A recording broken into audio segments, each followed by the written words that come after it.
Good evening, Bucs fans. Welcome back to Real Bucs Talk. We are live here on a Monday. It is a game week, which is surprise. I mean, it's come fast, gentlemen. And we play the Dolphins coming up here. We got some practices with them as well.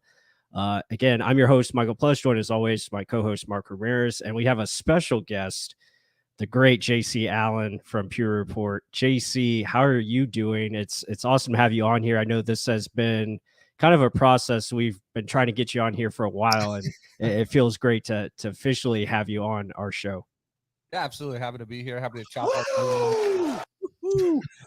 Bigger mic. Yeah, got a bigger mic for the studio. Tiny mic is for the field. But yeah, it's been a while since we've been able to work this out. But happy to be here, chop it up with y'all, talk some Bucs football, training camp, game week, as you said. So a lot of stuff to look for with these joint practices, and I can't wait to get back to it. Hell to the freaking yeah! And before we keep talking some football, thank you, JC, for coming on. First of all, absolutely. Put a face to name to voice and all that. But we got a celebrity birthday today. Let's talk it today. Plus, it is your happy birthday. Oh, and let everyone know. Plus is still doing this stuff on his birthday, talking RBT football. So guys, get excited, get happy. Michael Pless is an older man today, but I just had to throw that out there. And now let's jump back into football. Pless didn't happy birthday. Wow, it's awesome. Thank you. Right? Yeah. Try to keep it humble. You got to stay humble and keep doing what you love, and that's Real Bucs Talk. So, JC, I guess we'll before we get into the football, we want to ask you, like, we kind of talked a little bit about it off air, but like, what's your hobbies? Outside of football, what do you enjoy doing? Especially when you're not in. I know football's 24/7, but what are you doing outside of it? Outside, there's not much downtime, to be honest with you. I have a full-time job on top of Pewter Report, so between that and my family, my kids, stuff like that, we go to the pool a lot, the beach. Huge into movies and TV, MCU. I've got about 3 different shows I'm watching now. Westworld is on, so just mostly relaxing, watching TV, movies, stuff like that. I like to go on nature trails and stuff like that. But there's not much time for any of that stuff. So, and with gas prices these days, it's hard to go anywhere. So, right. When I first moved down to Florida, we went crazy. We're we're Floridians, so we got past Disney and Universal and Busch Gardens. We went every weekend. We were at one of the different parks, but that's slowed down since COVID hit. And then, after that, just haven't gone as much. But yeah, just relaxing for the most part. A lot going on all the time. So, where are you from? I'm from up right outside of Boston originally. Oh, okay. Your accent is bad. Well, my mom's from California. I was actually born out there, so I didn't really get that. My mom wasn't talking with the Oz and Mississippi. Yeah. And we were kind of we weren't in Southeast, so it was a little bit. It comes out when I have a couple cocktails. That's for sure. Start dropping the F-bombs everywhere. My R's completely disappear from my vocabulary. But we moved down here in 2019, right before I got to witness the Winston season. Actually went to a couple of games with my kids. The Texans game was one of the last games I went to. Check your sheet. What's that Texans game? We were right down in the end zone, so we saw a couple picks right in our face. So I was like, "Wow, this is bad." And then lo and behold, Tom Brady comes to town, and it's crazy because I wrote this big thing, everyone's talking about where's Tom Brady? He's going to retire. He's going to go to the Pats, stay with the Pats. Chargers were a destination point. I'm like, Tampa. What about Tampa? They got the weapons, the weather, no state tax, yada yada. And lo and behold, 4 weeks later, he signs with the Buccaneers, and I was like, I told you. It was you. But it was crazy because up north we had 2 television channels dedicated to Boston sports throughout New England. There was New England Sports Network and Comcast Sports Network, Xfinity, whatever it's called nowadays. But so I'm flipping through everywhere. I'm like, who the hell is talking about the signing besides WDAE and radio and stuff like that? You see a 3-minute segment on the news, and that was nobody else is talking about this. And I stumbled upon the sports web on Bucs Report and called in and talked about my knowledge about Brady. And then Gronk came a week later, and I talked about my knowledge about Gronk. I'm like, listen, this is what I've seen for 20 years. This is what they did. This is what's going to happen. You guys are Bucs got a chance to go to the Super Bowl. I kept calling in and talking. They're like, hey, you want to come on? I'm like, as like a guest, like a featured guest. It's like, yeah, sure. A couple of more of those. Like, hey, have you ever done any writing? I'm like, not since college. They're like, well, you want to give this a shot? So I started writing some articles throughout that process. Greg Auman was a huge help. Shout out to Greg Auman. He told me what to do to get like credentialed. So I got credentialed to the NFL, to the Bucs, and then I had my own show for a minute. So I was doing that.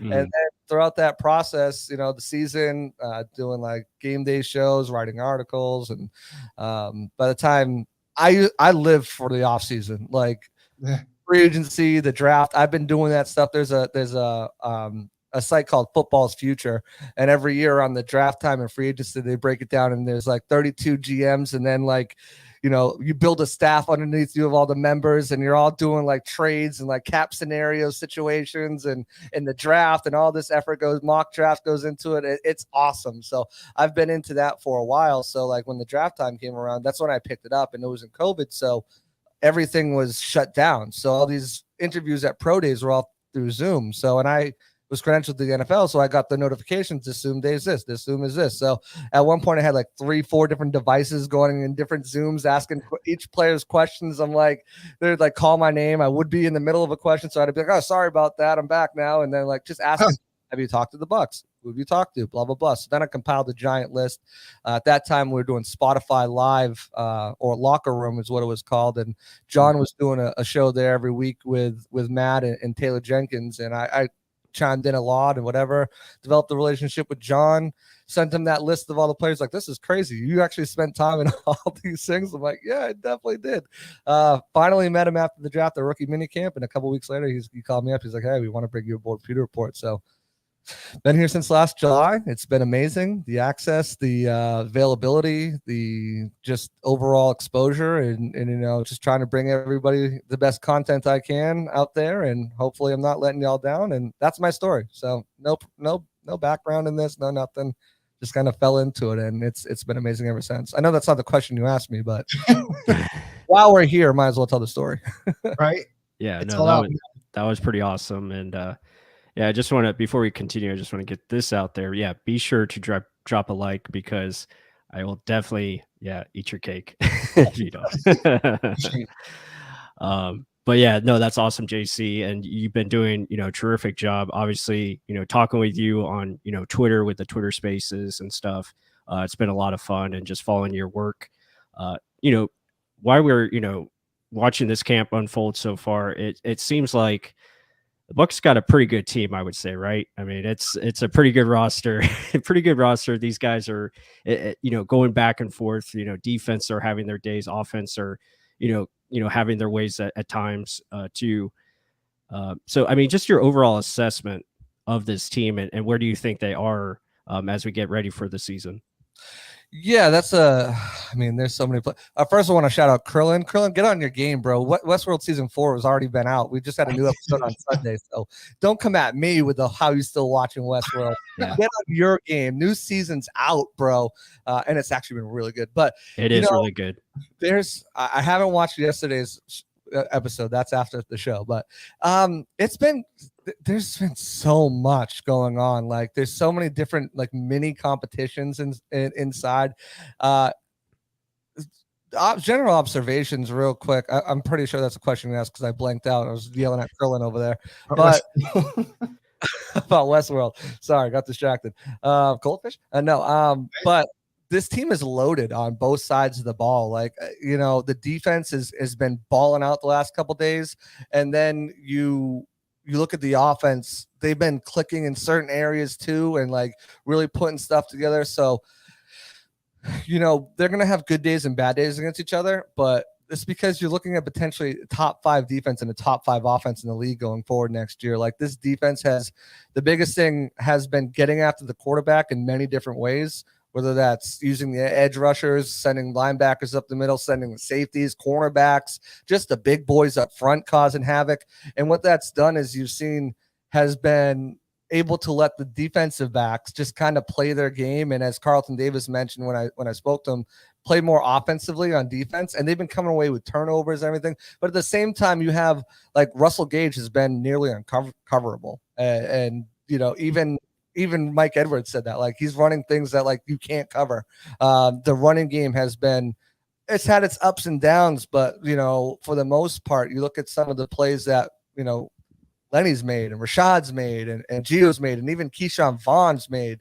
Like, that looks like it's going to be more of a sustainable route as well, instead of just throwing the ball the game. There's been true promise, and the tight ends, and we haven't even got to look at all 4 wide receivers on the field yet. Everything's been really vanilla too, and just from like watching that, you can tell that this team is going to be really difficult to stop. But I know there's that question about the interior line. It's two of the spots. Jack Mason, as you guys saw the other day, looks phenomenal. I mean, the guy's booking it 30 yards down the field on screens. He looks really good. Right. But I have faith. There's nobody that I think the Bucs that these guys are gonna see. Robert Hainsey, Nick Leverett, Aaron Stinney, that are going to give them more problems than Vita Vea and Akeem Hicks with their explosiveness, their speed, their strength, their ability to dominate in the run game and pass game. There might be some faster guys out there, not by much, because those boys can book it for their size. But I think they're going to be in a good shape no matter who's that center, who's that left guard, because as you guys know, and I'm sure you've broken down in many of your videos, Tom Brady is just insane when it comes to getting rid of the ball. He just gets rid of it so quick. Yeah, he does. I mean, Mark got kind of, I don't know, I guess criticized for saying he had all day on that Kate Otten video that we put up. I mean, he did get rid of it quickly. But yeah, I mean, he makes the offensive line so much better. And Mark, I mean, you can expand on that as well. Yeah, and I mean, the big thing is Tom Brady just needs enough time. You don't need all day. I was just kind of gloating about all day. But the thing is, for him, there's a beautiful pocket. He had no one in his face. Everyone, your bookends, and Tristan Wirfs and Donovan Smith were doing their damn job. I know Buck fans for some reason hate Donovan Smith, and I think some of that's going over to Trask now. But he does his job consistently. And that's the biggest thing we want to see. That's what Kate Otten's been doing consistently in camp, as opposed to other guys. But the big thing, you're talking about the defense making plays and everything. Is it just that I guess this is kind of some of the Trask talk. Is it because the defense is that damn good, or is it that the quarterbacks are playing subpar? Because people seem to think it's only Kyle Trask throwing interceptions, when I've seen Blaine Gabbert throw interceptions, Tom Brady throw interceptions. So is it just the defense is looking like that top 5 that you're saying, or are the quarterbacks just shit in the bed?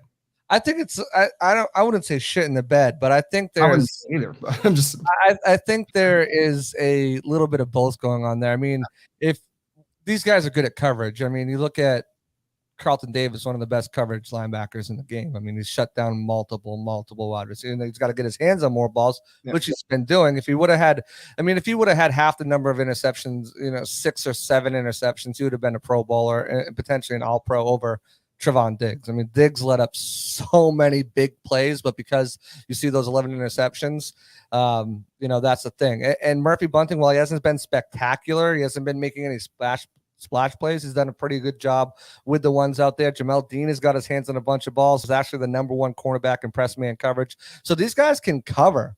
It's not like they're bad cornerbacks or young cornerbacks who are learning how to cover.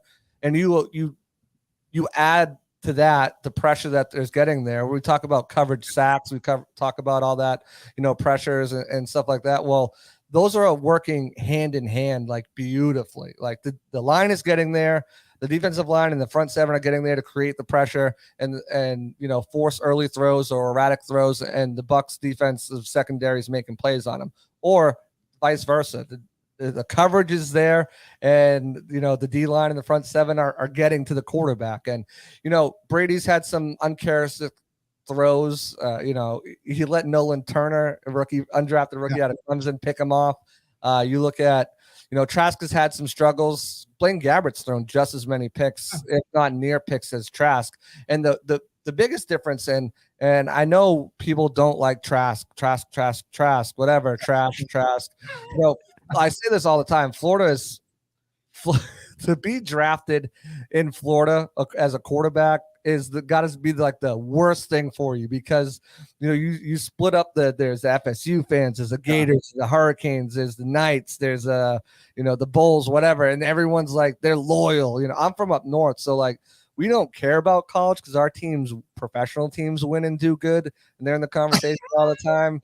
So I mean, I guess whatever. So Trask has not had the ability or the luxury to go with the second team offense yet. It's been Gabbert getting those reps. And while Trask has had some sprinkled in with Brady's day off, he hasn't really gotten to play with the first team line. He hasn't really gotten to play with those top tier weapons. And Trask's best week was last week, and Brady had 2 days off last week. Coincidence? I think not. So like I think with Trask, I need to see it with a top tier. I need to see him how he performs with that, because the third line is just getting absolutely abused by the defensive line, and a lot of that time he's not getting. Now, I'm not gonna sit here and claim I'm a full Trask supporter and whatever. I think he needs to go out there and earn it.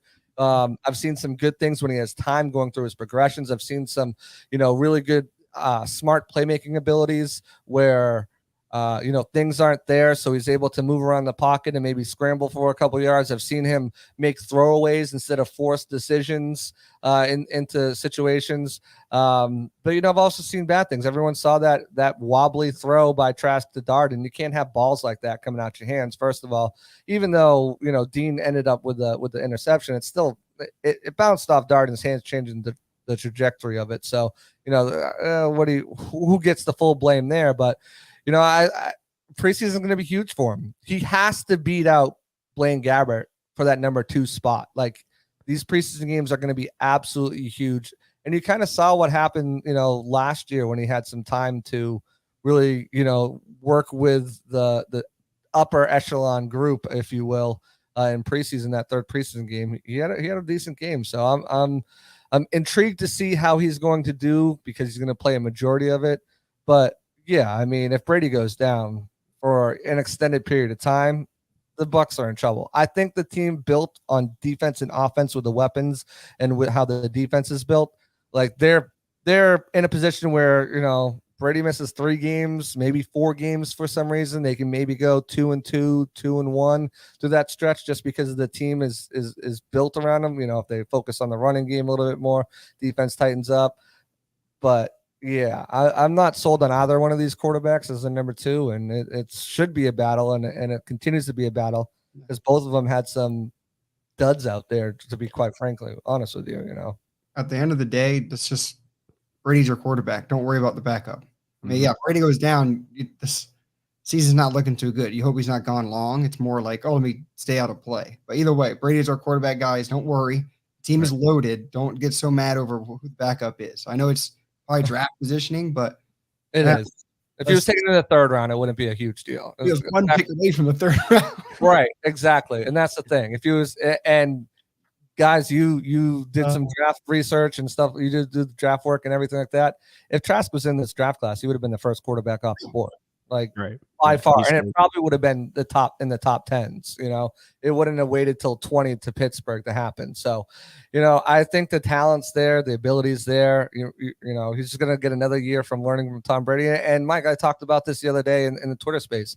You should always be drafting and developing quarterbacks. That's something that the Bucs didn't do when they had Jameis. They didn't draft or develop any quarterbacks behind him. So, even if he doesn't pan out, if he's a career backup, whatever, you got a really good career backup potentially, or you have somewhere you can, maybe ship him off to or whatnot. The goal is to, make him the starter, but there's also so much in that as well. I mean, the free agency market this upcoming offseason is completely bare, and you don't know what's going to be out there in the trade market, just like you didn't know, Russell Wilson popped up there and a few other high-name quarterbacks kind of popped out there. But it also depends on the direction of the team. I mean, there's so many variables that play into who's going to be the starting quarterback next year. Let him develop this year. Stop worrying about the future. You got Tom Brady for his final season, and let this year play out. Let him continue to progress. He's got another season to sit behind Tom Brady and learn and soak up everything. Remember, the last year, too, he was mostly focusing on not only the system, but also learning how to be an NFL quarterback, And the biggest thing the Bucs said is, hey, he checks up from the neck up, right? And, he's the type of intangible quarterback that they like for this system. He's not going to kill you with his legs, but he's good. He's a strong pocket passer when he's got time. So, there's a lot of pluses and upsides to like it with Trask. let's see what the kid can do. Let's see him toss the ball around to Russell Gage out in a preseason game.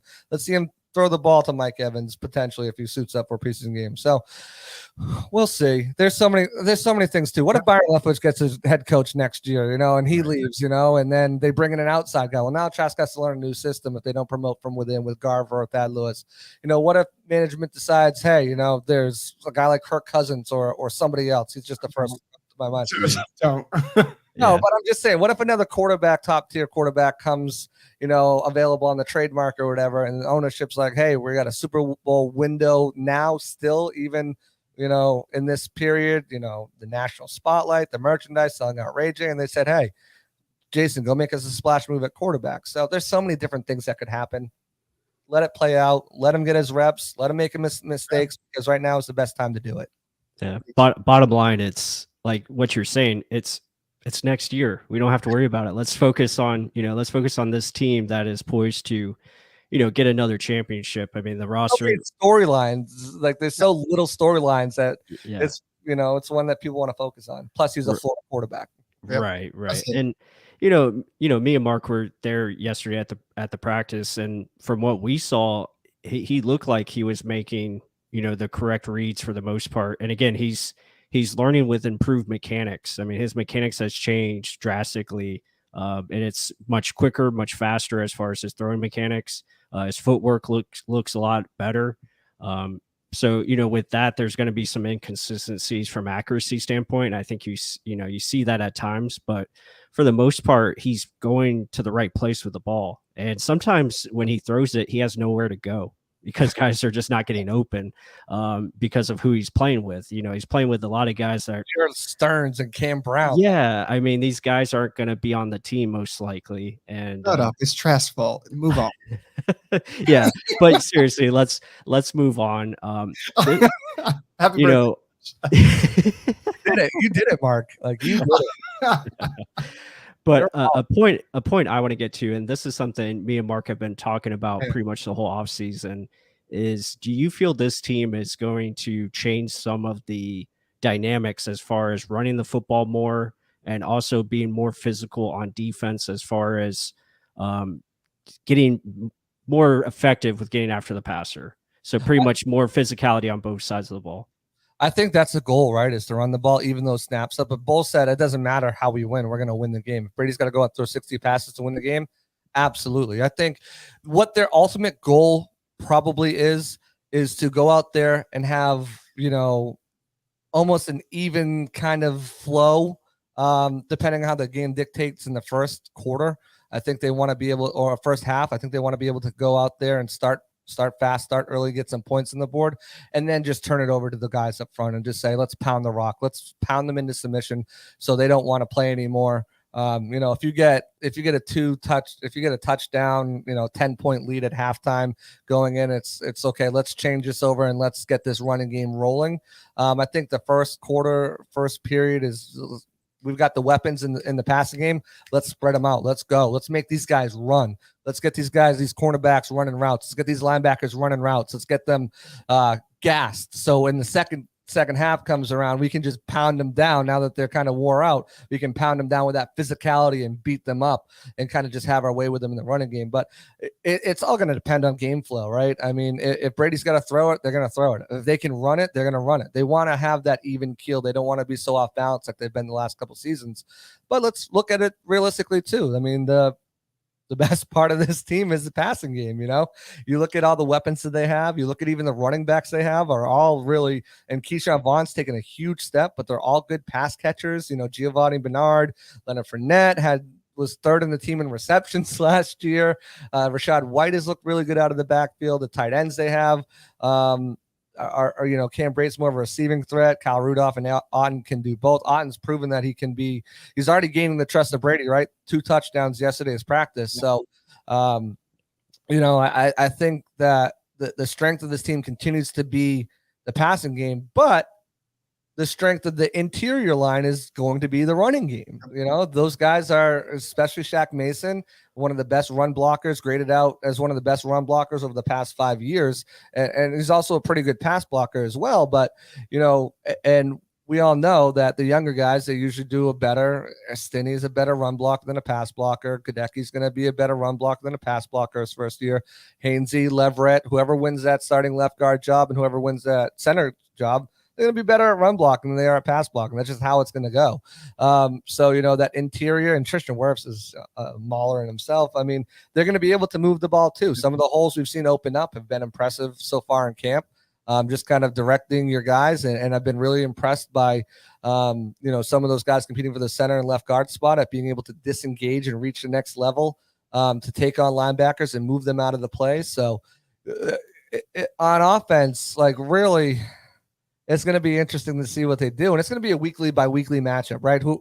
This team is terrible at the run. So let's start off hot on the run, pound it on them a little bit, and then let's switch there. So there's going to be so many different things on the defensive side of the ball. Your second part of the question, this team is already physical. You see Nacho out there throwing punches. You've got Logan Hall and Gadecki getting into fights. KJ Britt and Gadecki get into. I mean, they're a physical group. KJ Britt laying a wallop on Leonard Fournette yesterday at the goal line. I also would have walloped Tom Brady on one play too if there was live. And just the big boys. I mean, Akeem Hicks, you guys saw him yesterday. Yeah. And Vita Vea are next to each other. It's just not fair. And that's nothing to take away from Sue, because Sue was a great player, but Hicks just brings this different level of athleticism and, his size, his strength, his ability. Those two guys paired together is just like, oh my goodness, I can't wait. I remember watching them at OTAs, and I was like, oh my god, I can't wait to watch this. I'm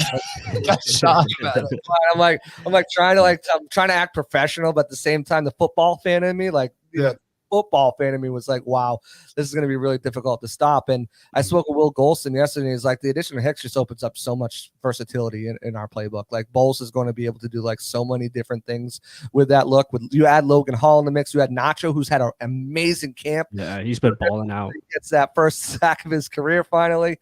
And then, guys like POC, who's been grinding as well. And then he switches to the outside guys like JTS. Yeah, he's had some plays. Keith got him stood up on one. You guys did a great reaction to that on one play. But, he's been getting after the quarterback. Shaq's been doing his thing. He's still going to be multiple, but I think he plays mostly on the right side. And then the interior guys, Levante's been flying through. Even the backup guys who everyone's worried about, that edge rusher. I mean, Anthony Nelson's looked really solid, but I've been super encouraged by what I've seen from Elijah Ponder and Cam Gill. Yeah, Cam Gill had an interception in coverage, which is not his strong suit. And he's got some really good pressures. Cam Gill is your situational pass rusher. He's got the speed, never going to have all the complete tools. But if you're like in a 3rd and 10, 3rd and 14, that guy's going to pin his ears back and he's going to go. And even in some of the 3rd and 10, 3rd and short, situations that they've put him out there, he's been able to get out there and get pressure to the quarterback. And Elijah Ponder, former defensive tackle, changed his complete body, changed his position, and he's lost a lot of weight. Yeah, he's been lighting up. I mean, he's getting some pressure, some sacks. I've been really impressed by what he does too, and I think the Bucs want to take a look at him, especially this week against the Dolphins, and then in the game and see how he does before they make any decisions on maybe bringing somebody in at that outside linebacker. I know a lot of people are talking about Flowers and Nassib and whatever, and some of the guys of Barr and Dunlap and Kerrigan retired, so a bunch of these guys are gone. But I think I've been impressed. I know the coaches have been pretty impressed. So it's going to be interesting to see how it all plays out. But they're going to get after them. They're going to be physical. They're not losing anything against the run. Nothing against the run with. It's funny. At one of the practices, Brady freaked out. He's like, "We got to get more than one effing yard on these runs." Yeah. And he was not happy about it. So they bring the physicality. But the biggest difference is they bring the speed, the athleticism, and the ability to get after the quarterback. It's a pass rushing sense too, from all over that front seven now. So it's been encouraging. I think it could be a top 5 defense. I really do. If everyone stays healthy. Thank you for echoing every damn thing we've ever said on the show.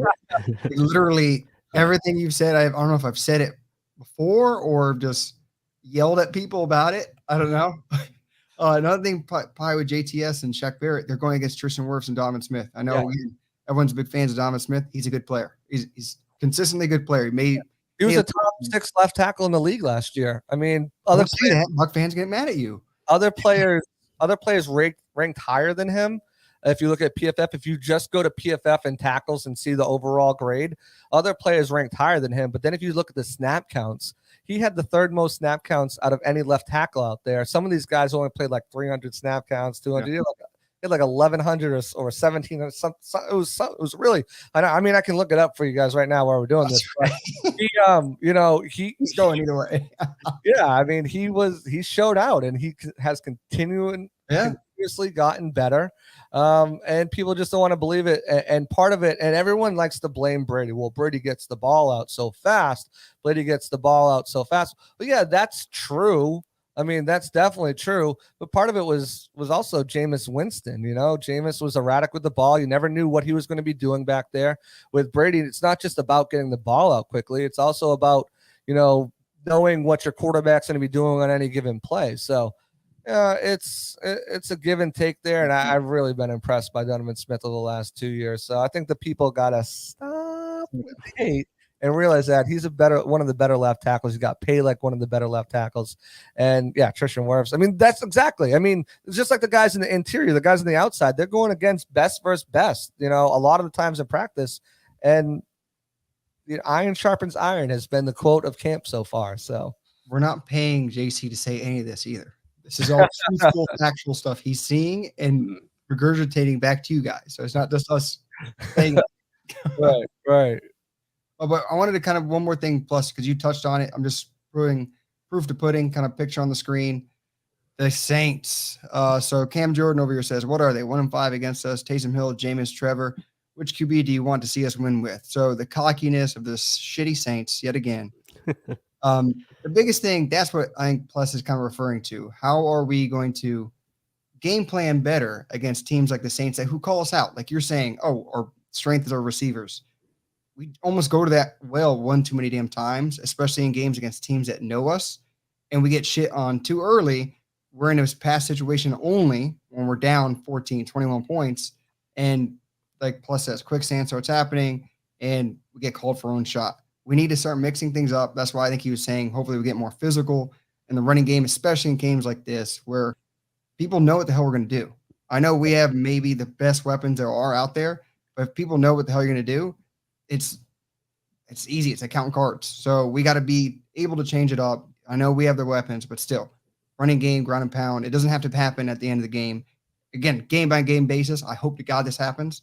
The Leftwich just did this one too many times where it would just be all passing. People would blame BA, people blame Leftwich, but it was just annoying. Yeah, I see just seeing the additions they've made this offseason, it just seems like they're gearing up to beat the Saints and the Rams. Like that is their main focus as far as adding like Cade on O'Keefe, these blocking tight ends, and then you add a Shaq Mason who knows how to run block better. You add a Luke Giddicky, physical guys up front, and then obviously adding a Rashad White who can help you multiple ways in the backfield and also help you where the Saints maybe have a weakness as far as covering running backs out of the backfield. So stuff like that, adding a Russell Gage who can get open underneath, I think that just seems like that's kind of they're trying to shift up their philosophy a little bit and be a little bit more balanced, hopefully this year. How many holes? Yeah, there's really, I mean, on defense as well, it's not just offense. It's on defense as well, and being able to be versatile. I think that's the key word for this Todd Bowles head coach team is versatility. The more you can do. I mean, you even on the offensive line, you heard, Coach Goody the other day. He's like, you can only do one thing, you're useless to me.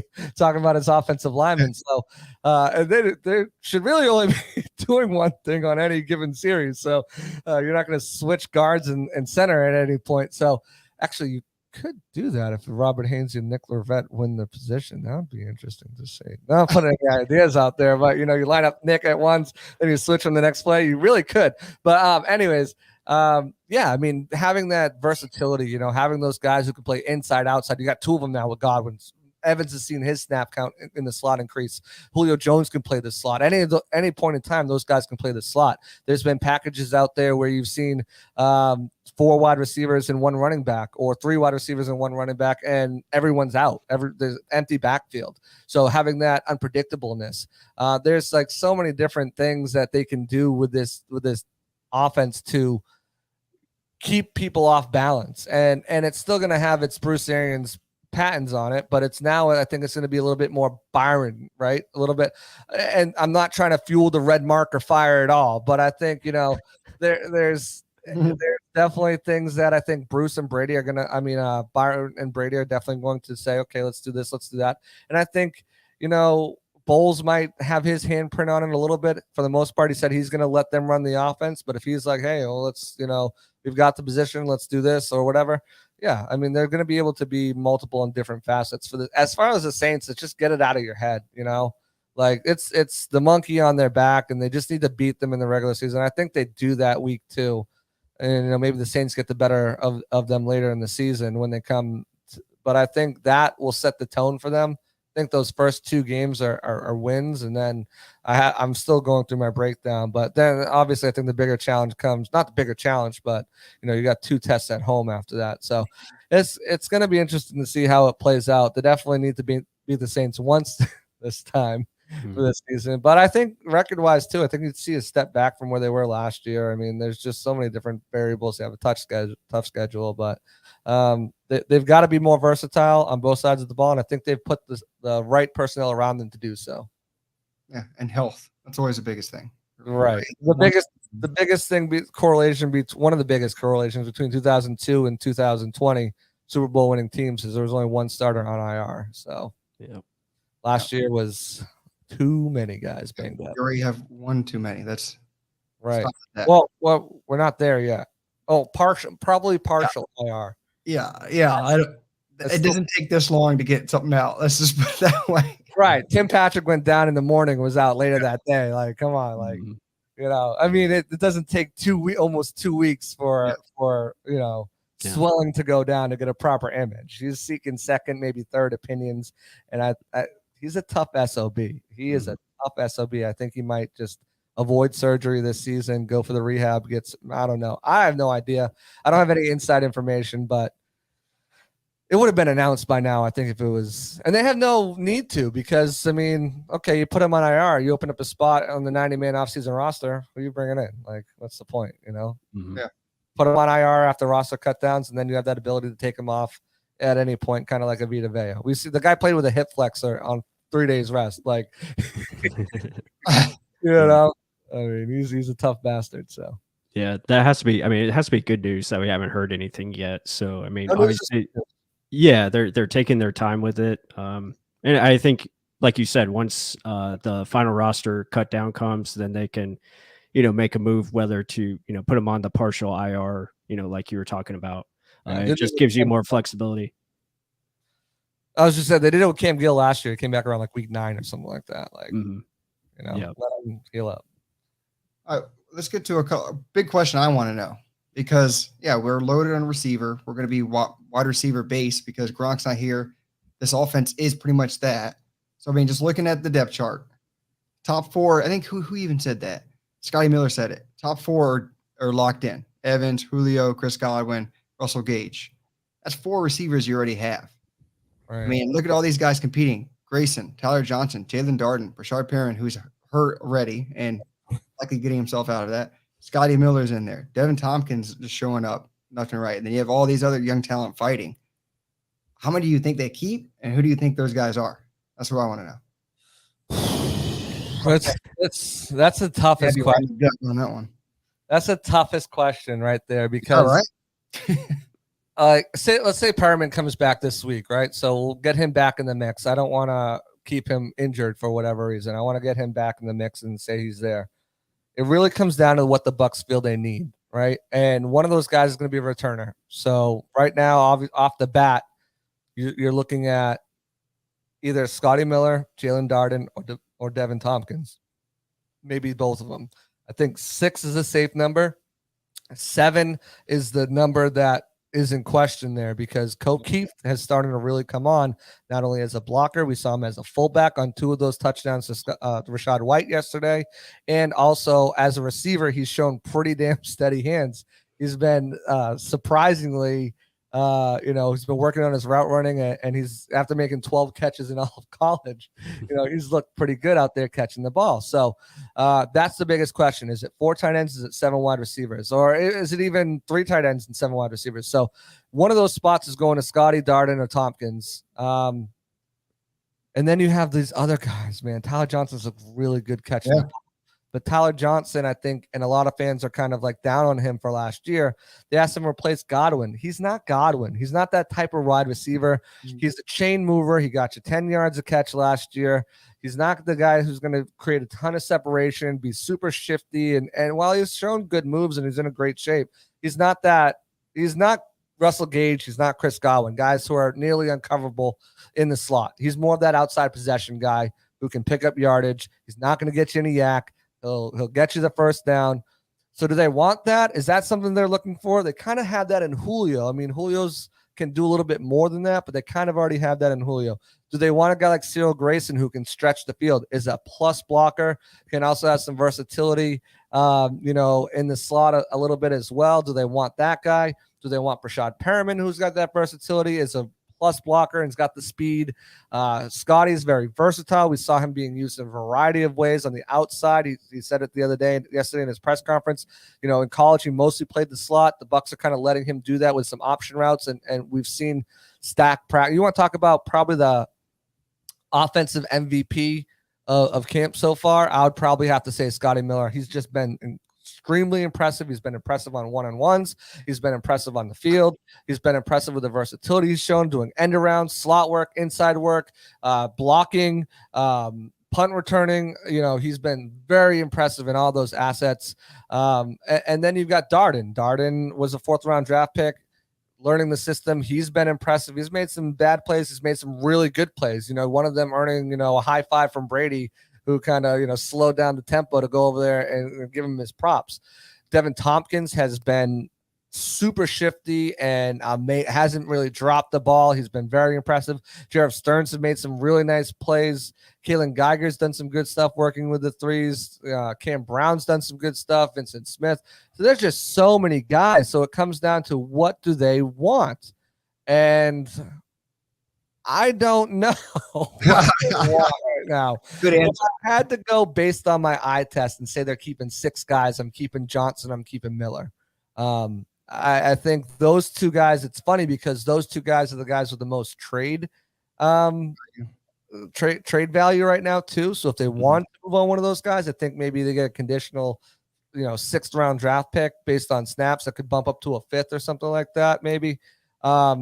But I've been impressed by so many different guys on the roster. Cyril Grayson and Devin Tompkins and even Jalen Darden, who hasn't shied away from contact and has looked a lot better with pads. So if they go with 7, I'm inclined to keep Darden. I just think they don't want to give up on him. They've liked what they've seen. He's, for a shorter wide receiver, he's super fluid in and out of his breaks and cuts, and is also gives you that extra layer of a return guy as well.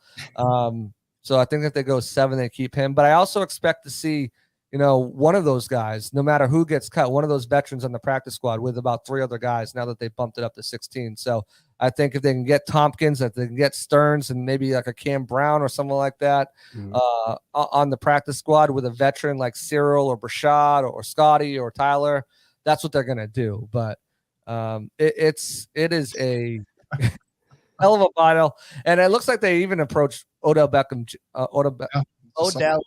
Jr., according to Rappaport, before signing Julio Jones. So it's this wide receiver room is just impossible to figure out past the top 4 because they've all done great stuff and they've all do different variety of things. It's tough. Yeah, it's it's loaded. Who do you guys have? I want Scotty Miller on the team. That's for sure. I think they keep Darden just because return aspect.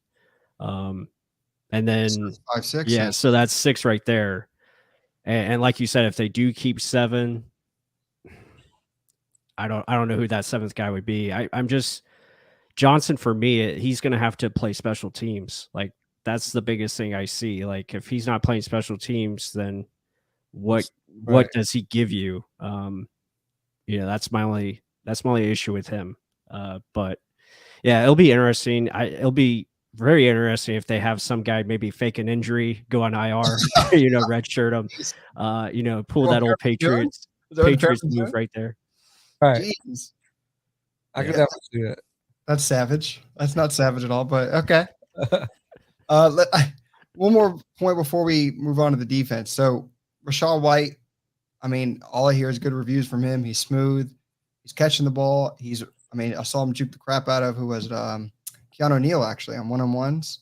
Yeah. Looked good on there. Very fluid athlete. How has he been looking to you? And does he have that number 2 job? I don't know if he's got the number 2 job. I think Gio's looked really good. Gio's looked really good so far. And even Charlie Weiss said, he's the most impressive player in Saturday's practice. I think if you're talking about the number 2 position, it's going to come down to one thing, and it's going to come down to pass blocking. We know Gio's one of the best pass blocking backs in the game when he's healthy, when he's on.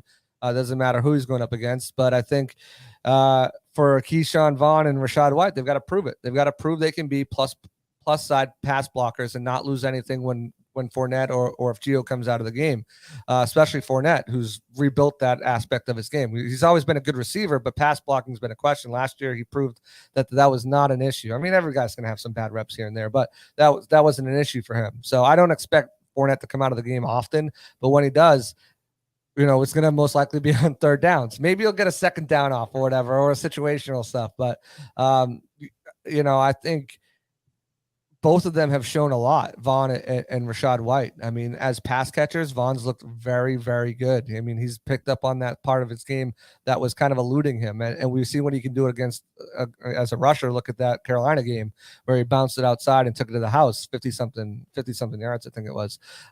So, I mean, he's shown that he can do it on both ends. It's going to be pass block. Rachaad White, we know the receiver he can be. We've seen some short yardage stuff out of him because of his size is so intimidating. Like, the guy is big guy. Like next to Mikey, he looks big, and that's odd for a running back. So, and he's also had some runs that he's been able to break it out. He had a long game yesterday, and he's shown some impressive stuff. So it's going to come down to pass blocking. I don't have either of those guys right now ahead of Gio for that reason, but I think Rachaad White could easily take over that spot sometime during the game if he doesn't do it by the end of the preseason. But if we had to go right now, it's Gio for sure. Good intel. Plus, I'll let you take it away. I've been talking too much. Oh, no, you're good. No, I agree with that assessment. I kind of see that they're letting these guys kind of develop, get their feet wet. Rachaad White, Luke Giddicky, Cade Otton, they're kind of just, making sure they know the system, making sure they know where they're supposed to be, not rushing them. And I feel like as the season goes on, you could see those guys get in there and make some, strides as far as contributing to the team. Right. I like that they're using Rachaad White on special teams. I think that's very cool. Using him as a punt protector, and then also as a potential return man, maybe on kickoffs. He could be the guy. So that's pretty exciting. But overall, I think offensively, again, it's a loaded roster. We have everything you need as far as team goes. I think the offensive line will be fine. Guys are, I think, overblowing that as far as the interior. I think the interior is going to be just fine because Brady's going to figure it out. Right. I think too, and your fans are going to hate when I said that this draft was for next year. Like last year's draft was for this year. This draft was for next year. Yeah. You're going to probably see contributions from everybody on their own. I mean, I think Logan Ryan's still going to have some plays that he gets in there. I think let's just go through the picks. Logan Ryan's going to have some plays. If Logan Hall, yeah. If Luke Giddicky wins that starting spot, he's going to be a starting left guard. If not, that's the behind the scenes development that he'll be able to get. And if something happens at some point, or if whoever the winner is terribly bad, then you throw him in and see what he can do. Rachaad White, I think, is your number 2 running back next year. Cade Otton is your probably tight end 1 next year after he has an offseason to gain some muscle, knows the NFL system. Zion McCollum, if he can pick it up, he's been really impressive to both players and coaches alike. He could potentially make it a situation where you don't need to re-sign Dean or SMB, and he can be that number 2 cornerback for you. You already got your punter and Camarda for the future. Kyle Rudolph's on a 1-year deal. If they keep Cam Braid and K. Dotton, you got a blocking tight end to go. So I think Andre Anthony is probably forgotten man out of this. Maybe he brings back the practice squad. Haven't seen too much from him. He's got some speed, but he doesn't know what to do with it once he gets into the backfield.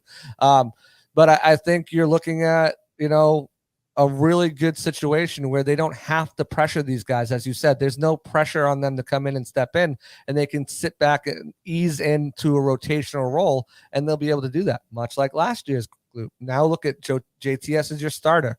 Robert Hainsey is your starter. We'll see what Darden can give you. Kyle Trask could be your starter next year, could be your number 2 quarterback this year if he turns his, training camp around and gets some time to show what he can do with the, unpracticed squad linemen in front of him. So, like these drafts are, I know everyone wants those immediate contributors, but when you look at the way Jason Light has built the roster these last 2 seasons, it's been exactly for that, to ease these guys in, because they're built so well and with such depth and veteran presence that unless there's an injury, you're not forcing these guys in there. And I think on the defensive side, especially, there's going to be nobody better for Zion and Logan to learn from than Akeem Hicks, Vita Vea, and Carlton Davis and Jamel Dean. I think like having those guys in front of you with size and with speed, learning from Carlton Davis on the lockdown spot of it, learning from Jamel Dean with his size, similar size and speed, as it's just like they're going to be fine. They're set up for continued success if these draft picks pan out, and I think they're going to be able to, from everything what I've heard.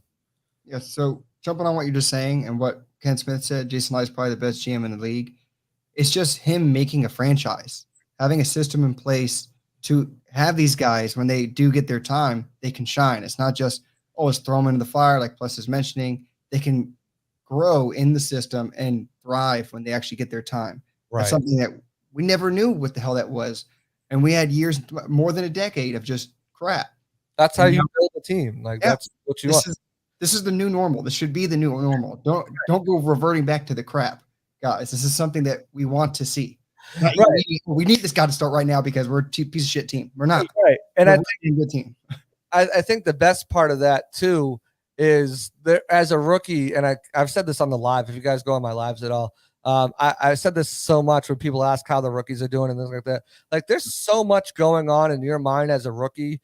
Some of these guys have never even seen a beach before, let alone the heat of Tampa or a palm tree. You're going from a different location from the country, and you're coming to Tampa Bay. You're learning a brand new city. You're learning a brand new team, a brand new coaching staff, brand new players, brand new playbook, brand new everything, brand new way of the NFL, different competition. There's so many new aspects for a rookie. And I'm not saying that, guys don't come out of the gate and sling it and are just studs, because there's plenty of guys that are like that.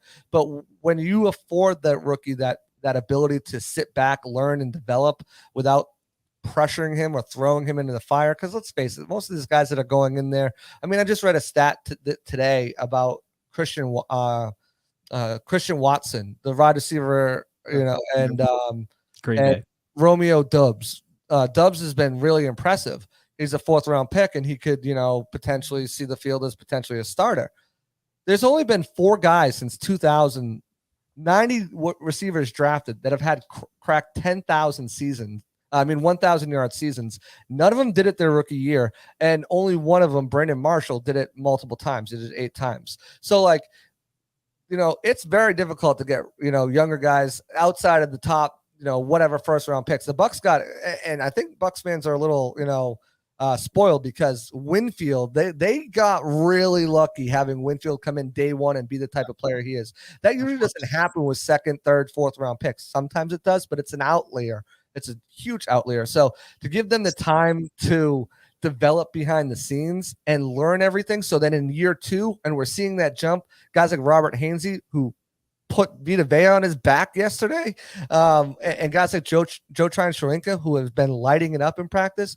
These guys are now playing without thinking. They're going out there, they know the playbook, they know the call, and they're playing their game. They're just going out there and doing what they know how to do best, and that's play good football. And that is the biggest thing, I think, about letting these rookies develop in season. If you get something from them out of this season, that's amazing.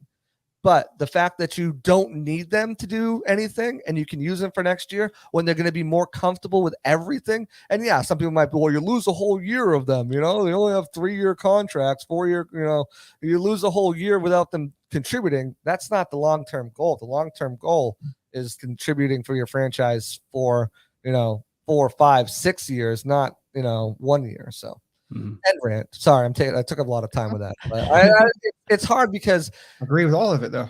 you guys know, and most fans know, but there's some fans out there that kind of don't understand those points, and I love to educate people. So if I can, hey, absolutely. I mean, we talked about it. I think when was it, Mark? I think it was last week. I talked about how, or maybe it was one of our videos that we did, but I talked about how these rookies, they don't all come in like Tristan Wirfs and Antoine Winfield Jr. and just produce like all pros. It just doesn't happen. A lot of these guys, they need a year, 2 years, maybe 3 years to really become the player that they're going to be going forward. And for Jason Licht to build a roster that he has, he's giving time to those guys to do that, and giving them time to develop their bodies and get right and really become men in this league.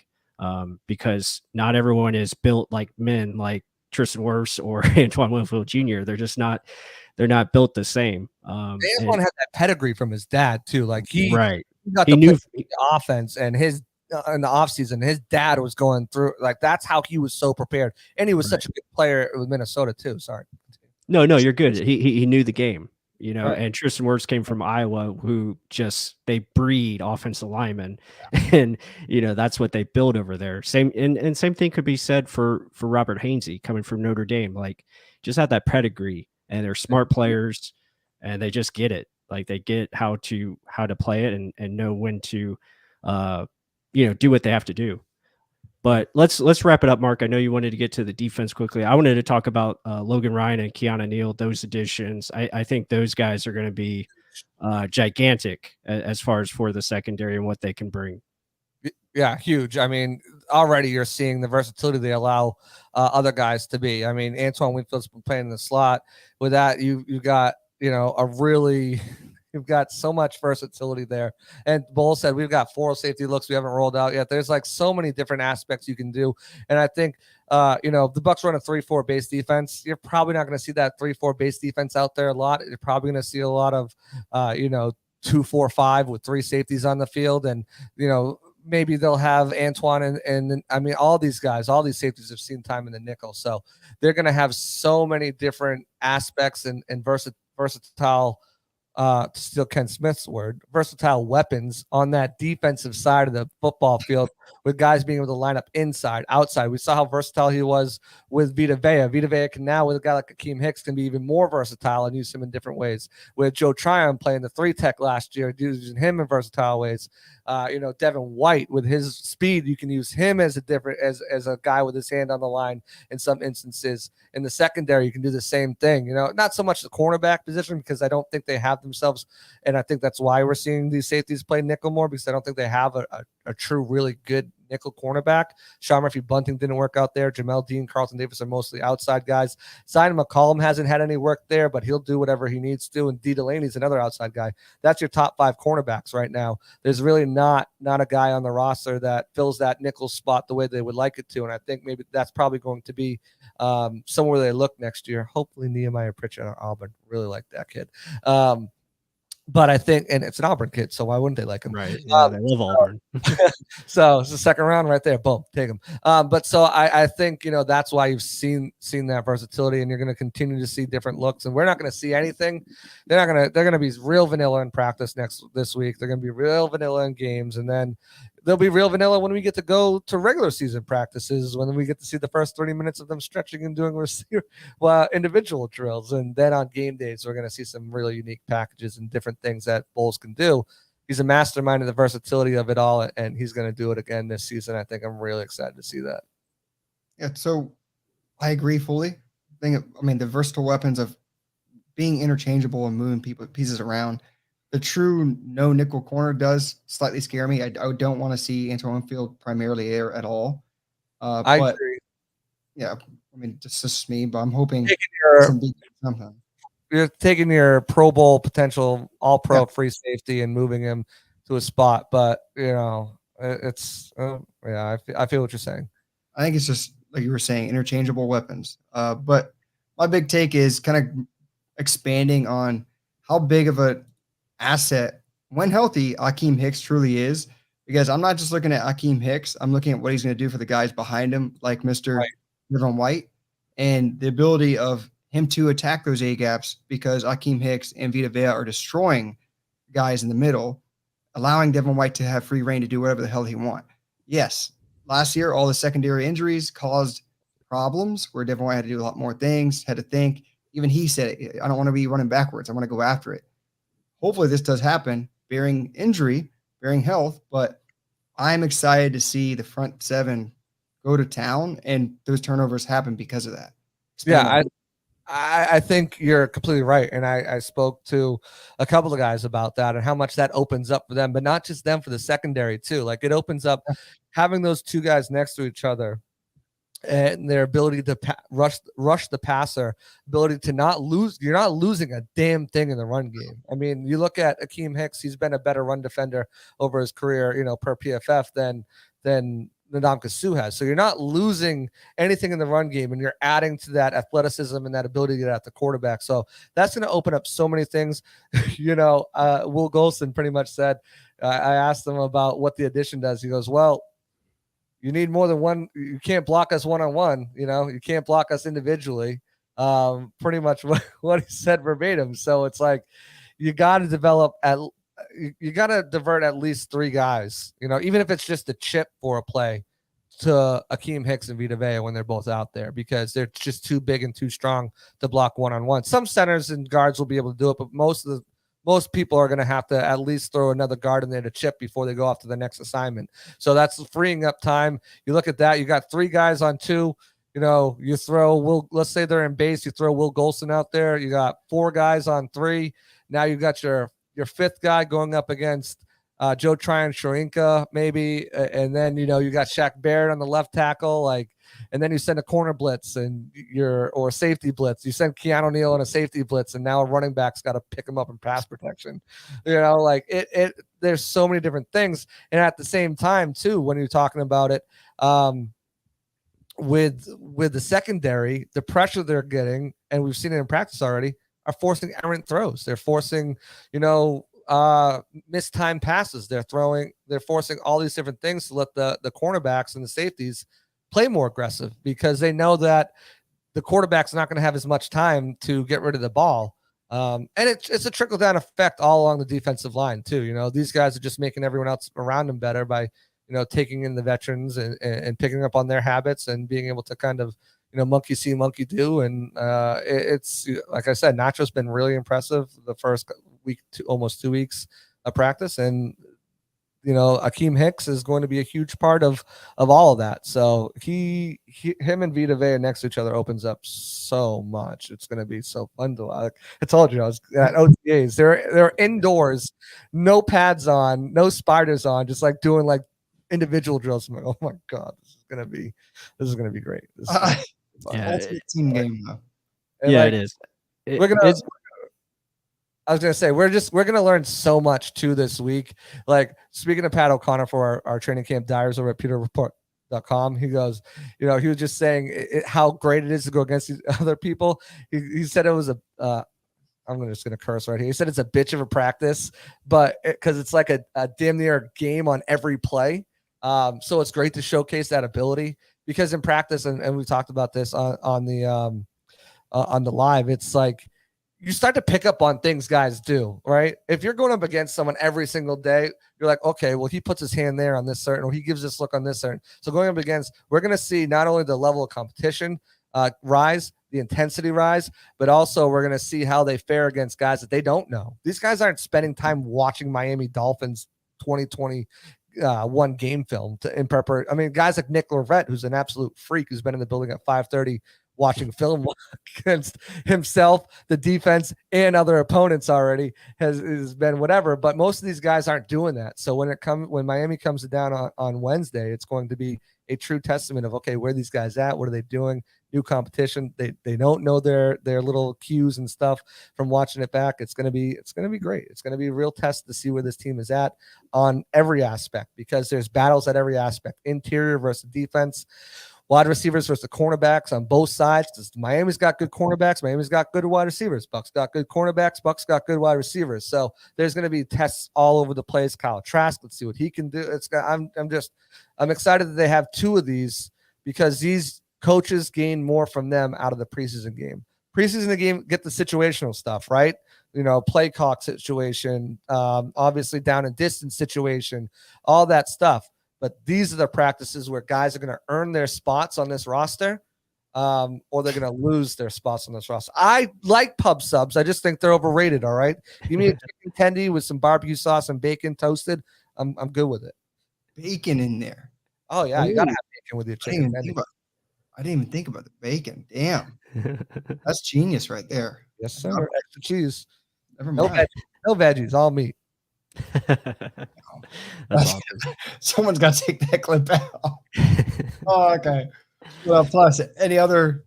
No, I was just going to add, just the addition of, Logan Ryan and Keanu Neal, the communication, I think from the secondary is going to be a lot better this year. It has to be. We have to stop seeing the mental breakdowns on 3rd and 20 where we're letting guys run, scot-free behind us. Stuff like that, I think, has to be shored up. And I think Todd Bowles has made that an emphasis of making sure guys are where they're supposed to be and the mental mistakes cut down a lot, because really that's been their issue defensively. Whenever they do have an issue, it's just guys break down and not, doing what they're supposed to do, trying to do too much or not communicating what their job is exactly on every play. So I think that aspect should be a lot better this year. We should see a more complete defense top to bottom. And obviously health is the key to all of that. They got to be healthy and they got to stay on the field. And these guys got to continue to gel and get better within the system. And I think, too, having Keanu Neal and Logan Ryan there, this is a second that hasn't had a veteran. Their first couple of years, their veteran was Andrew Adams, which fine special teams player and good spot safety when you need him. And Ryan Smith, again, special teams ace, not really a good cornerback, and they had Richard Sherman for half a season. They're getting guys in camp where it matters the most, because in season, yes, you can pick Richard Sherman's brain on what he saw, what he did this, what did that, but you're not being able to pick his brain on every rep and practice and say, okay, what did you see? What should I do? And having Keanu Neal and Logan Ryan there to help these guys has already made an impact. You talk to these guys. I've got some articles out at Pewter Report about what how the young guys have been impressing, how they've been it's how they've been mentoring these guys. And even Keanu Neal, I talked to him. He said, we're learning from each other. I'm learning just as much from them as they're learning from me, which is great to hear. Logan Ryan, I talked to him yesterday, and I'll have an article coming out about him. I just got to transcribe it. It's busy. But I'll have that coming out. Talking about as well, just, being able to learn from those guys and pass down. He's not a guy. He's at the end of his career. He knows he's at the end of his career. He's trying to win a Super Bowl, and he's trying to do it everything. He's going to leave it out on the table. He's going to give these guys anything that they can, any advice, anything that they need to help them succeed and become better players, because in turn, it's going to help him too. It's going to help their chances of making it to the ship. So, those two additions cannot be understated. I think the three biggest additions they made on defense are going to play huge dividends. Of course, health is the biggest thing, right? I don't think they're going to have that kind of injury luck at outside linebacker, inside linebacker, and cornerback again. I mean, you think about it, they were down to their third and fourth outside linebacker towards the end of the season. Lenny goes down, Gio goes down. There's so many injuries. This is one of the most injured teams we've seen in a long time. I don't think they're going to have that many injuries, and hopefully, everyone can stay healthy, because if they do, those defensive additions that they've made on that side of the ball, they're going to be severely utilized weapons and make huge impacts, not just for, themselves as players, but as everybody around them, and help them make just everyone's play lifted up a bit. And I think that, like I said, if everything goes to plan and healthy, and even though they play some really dynamic offenses, I still think this could be a top 5 defense next year. Maybe not scoring, but at least as terms of everything else. They might let up some plays because this can sometimes be a, bend but don't break type deal. But we'll see. It's going to be really good. I just have a feeling it's going to be really good after watching them. Just want to see the turnover numbers go up. But like you were saying, the combination. What was that? And sack numbers. I think they hit 56. Oh, no, please. Yeah. Please, yeah. I mean, I get that. Like you just mentioned, though, like the combination of the additions of like Akeem Hicks, the secondary, I think it's just a perfect union of youth and guys at the end just wanting to win. And then guys in the system that have been here forever. Again, there's contract years too. Yeah, it's like a. How does it motivate you? I don't know. It does. Like getting your money. Like yeah. Especially when they drafted Zion, was great. Zion's running with the number 2s. Like Zion's kind of like Jalen Darden. Hopefully not like Jalen Darden last year, but like he was so good, you couldn't put him on the 3rd unit, even though he was a rookie. He's running with Jamel Dean in the 2s, and he's holding his own. So like, if you're Jamel Dean and you're SMB, like you have to ball out, because if you don't deserve that contract that you're going to get, even if it's only like, $12 million a year compared to what Davis is making, 14.5, 15 million, like they got someone behind you that's athletic, that can play, that has been, doing really well for the most part in camp, and you're replaceable next season if you don't. So that motivation too, besides everything that you just mentioned, huge. Again, credit to Jason White building the team. Yeah, absolutely. Well, guys, it's been past an hour. I know time flies. We talked. I mean, JC, we can't thank you enough. So much. I just ramble on. So no, it's great knowledge, man. We appreciate it. We're gonna end it with this. This is the most important question this offseason, I guess, in training camp. Who's winning that kicking job? Is it going to be Jose Borregales? Because we saw him yesterday. The ball it's a different sound off his foot. Like he can kick it from deep and he's accurate. He's been right there with Ryan Suckup. Do you want my professional answer, or do you want my, biased opinion? Fan opinion, like just. I'll give you my professional one. The best kicker's going to win. Professional. The best kicker's going to win the job. Whoever can go out there and get it done. I don't want that one. His job. Give me some Jose B. I've been high on this dude since last year. Former Lou Graza winner. Has got the leg strength to kick it deep. Has started to show that consistency. The 2 field goals he's missed have both bounced off the uprights. It's not like he's missing wide right. He's missing by like a bread hairs with or whatever. I don't even horse hair. Just say it, ass hair. An ass hair's width from getting it in. He's got the distance. He's shown that kicking from like 55. He's been consistently drilling them from that deep. It's going to be a huge test in these preseason games, and I'm really interested to see how they're going to do it. Are they going to split up the reps? You know what Suckup can do. Now Suckup's hit a couple from 50 so far, so like, surprisingly, that's good. That's good. But he hasn't been able to do it in game situations. So we know he can. We've seen him do it last year in practice too. He's pretty much automatic within 39 yards. He's really good, but he just hasn't been able to. And even so, they haven't attempted it either.